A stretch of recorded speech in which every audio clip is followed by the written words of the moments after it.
So we're here in Leeds at a nearly completed development for a 5-bed HMO. So if you want to come in and take a look with me, let's go now. So we're currently stood in what was a 4-bed rental property that MPP Developments have recently renovated into a 5-bed HMO. Alex, can you tell me a little bit about what we've done from start to finish it?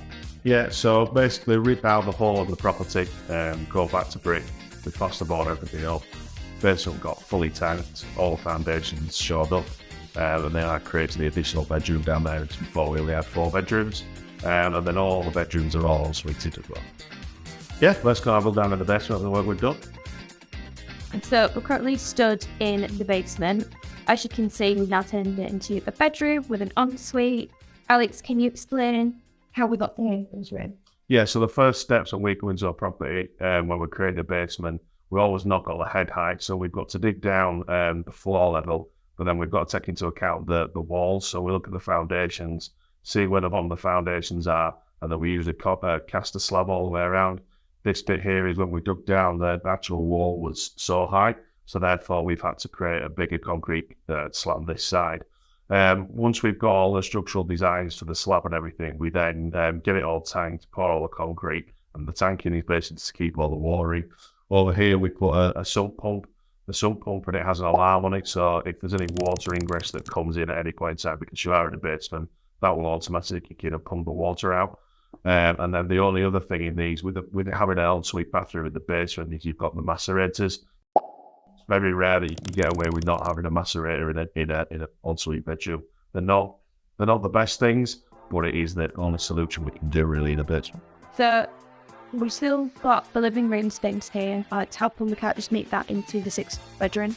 So because you've got a 5-bed HMO, you've got minimum standard regs that we need to meet, so therefore that's all on living space. So we've got a large kitchen and a large living room, so we can go in here and have a look. So I'm in the living room now, as I was talking about before. It's the minimum regs and the minimum size for communal space. For a 5-bed, it's 29 square metres.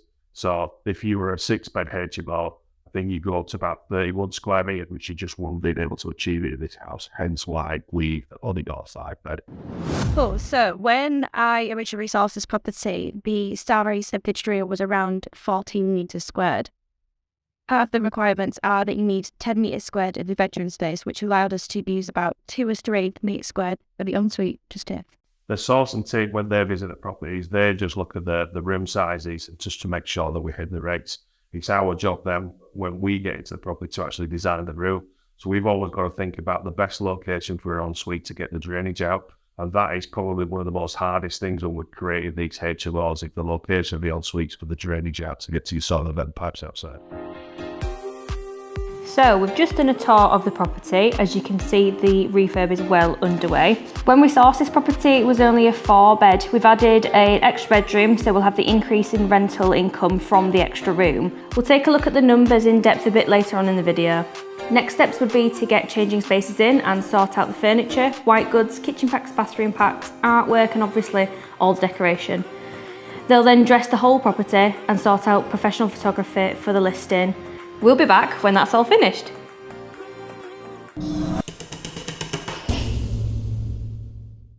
Hi guys, as you can see, the construction's now finished and the furniture is in. This is Abby from Changing Spaces. Abby, we've just had a quick look around the house. It looks amazing. Can you tell us about how you work with the client on this one?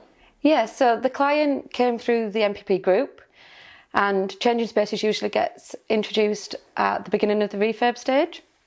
So from that point on, we will talk concept choices, colour preferences. We'll put together a mood board and an interiors brief, and then we'll liaise with developments all the way through to completion. So what concept's been chosen for this property, and how hands-on was the client with you? So he's chosen contemporary classic at the beginning when we first had our initial conversation. Yeah. But the client lives overseas, so he wanted a totally hands-off experience. So from the initial mood board being sent and the interiors brief, he okayed it first go, and yeah, we went with it. Cool. So then you decided on the colours and the furniture, the styling, all that kind of stuff was completely you. Yeah. And then all you did was send off you send it via email to the client and he just gave you an okay, and then that's when it all started?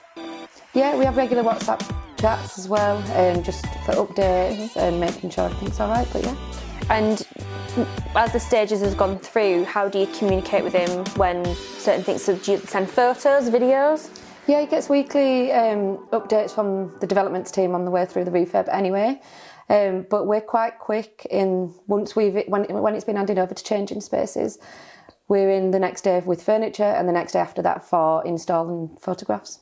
Oh, fab. So you work off of like a 2-day timescale. Is that all? Is that like always, or does that change? That's for the install. Right. Okay. We always ask for a 2-week lead time. So whilst refurb is being finished, we'll get to work with ordering all the furniture, etc. Okay. So from start to finish, how does it, like, obviously you've chosen and then you order? Yeah, so once the client has okayed the mood board, Yeah. I will then get to work with ordering the furniture, the white goods, the blinds, and all the soft furnishings and artwork. Cool. So we've obviously just had a quick look around and the bedrooms look really good. So what was the thought process behind the furniture that's been put into them? Yeah, so all the bedrooms are double ensuite bedrooms. Mm-hmm. We've put a desk in every one, which we do try to do because we find a lot of people are still working from home at the minute, because especially the young professionals. Yeah, which is, I suppose, usually with these types of HMOs, it's the main clientele that we are having is young professionals and people that are working from home still. So what's the difference in an investor coming to use you changing spaces rather than not furnishing at all? Yeah, so we found with experience and working so closely with the letting agents that rooms tend to go on average about £50 more than they would if they were not furnished or not styled. So we find that we can help increase rents and reduce void periods. So now we've seen the property, let's take a look at the numbers. When it was initially sourced, the purchase price was £145,000. The total cost of the refurb was £111,000, which included all of the building works, pre-reno, project management, surveys, legals and regulation sign-offs as well. The interior package came to £14,000 and that includes absolutely everything, meaning tenants could move in tomorrow and not have to worry about a thing. Cutlery, soap, bedding, the works.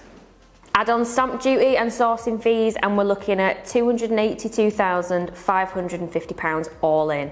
That number might sound big, but obviously you wouldn't be investing anywhere near that to actually own the property. Now for the good part, income. Each room will rent out for £650 per calendar month. That's £3,250 from the whole property, or £39,000 a year. Now let's take a look at our cash flow after deductions. The remortgage value of the property was £260,000, so you'd put down a 25% deposit and the other 75% is covered by a buy-to-let mortgage that we'll use our rental income to pay off, which worked out at £570 each month. So then, because the investor wanted a completely hands-off experience, 25% of the income goes on the management and the energy bills. This might sound like a big loss, but if we look at the cash flow, this investor was still taking £1,867.50 every single month for doing absolutely nothing, completely passive income. That's over £22,000 a year, a very solid return on investment of 27% and one very happy investor. Hopefully this video has given you a bit of an insight into the process of property investing and how simple building long-term wealth can be. Here at NPP, this is our everyday life so that you don't have to deal with the stress of it. So if this sounds like something you'd be interested in, then please feel free to get in contact with us. Thanks for watching guys, and don't forget to like and subscribe so you don't miss out on the next video. Bye.